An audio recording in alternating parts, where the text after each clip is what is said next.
50 kilo எடை கொண்ட ஒரு மூட்டை பாக்டபாஸ் உரம் ரூபாய் 1525 2000க்கும் மேலாக உயர்ந்துள்ளது.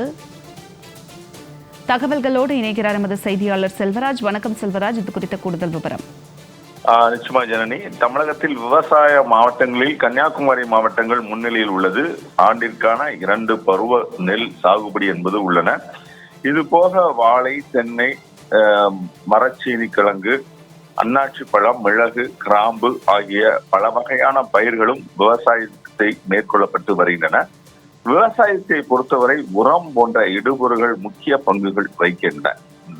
நோய் தாக்குதலில் இருந்து பயிர்களை காப்பாற்றுவதற்காக உரத்தை பெரும் தொகை கொடுத்து விவசாயிகள் செலவு செய்து அதனை பயன்படுத்தி வருகிறார்கள். அந்த வகையில் திடீரென உரங்களின் விலை என்பது மிக கடுமையாக உயர்ந்துள்ளதால் விவசாயிகள் மிகப்பெரிய ஒரு அதிர்ச்சிக்கு உள்ளாகி உள்ளார்கள்.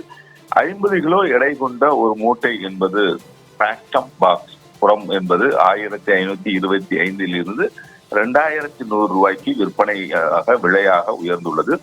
அதே போல காம்ப்ளெக்ஸ் சொல்லக்கூடிய உரங்களுக்கு 1850 இருந்து 2250 திடீரென விலை உயர்வு என்பது ஏற்பட்டுள்ளது. இதே போல பொட்டாசியம் உரம் என்பது 1800 ரூபாயில் இருந்து 2000 ரூபாயாக விலை உயர்ந்துள்ளது. அமோனியம் சல்பேட் 1000 ரூபாயில் இருந்து 1400 ரூபாயாக விலை உயர்ந்துள்ளது.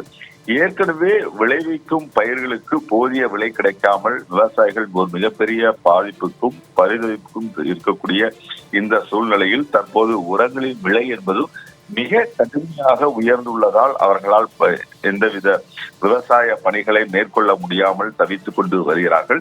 தொடர்ந்து விவசாயிகள் அங்குள்ள விவசாயிகள் குறை தீர்க்கும் நாள் கூட்டத்திலையும் கன்னியாகுமரி மாவட்ட ஆட்சித்தலைவரிடம் பல முறை தங்கள் புகார் கொடுத்தும் அந்த மாவட்ட நிர்வாகம் என்பது எந்தவித நடவடிக்கையும் இல்லாமல் கண்டுகொள்ளாமல் இருப்பது வேதனையாக இருப்பதாகவும், மேலும் வேளாண் துறை அதிகாரிகள் உடனடியாக இதற்கான நடவடிக்கை எடுக்கப்பட வேண்டும் என விவசாயிகள் அரசுக்கு கோரிக்கை விடுத்துள்ளார்கள்.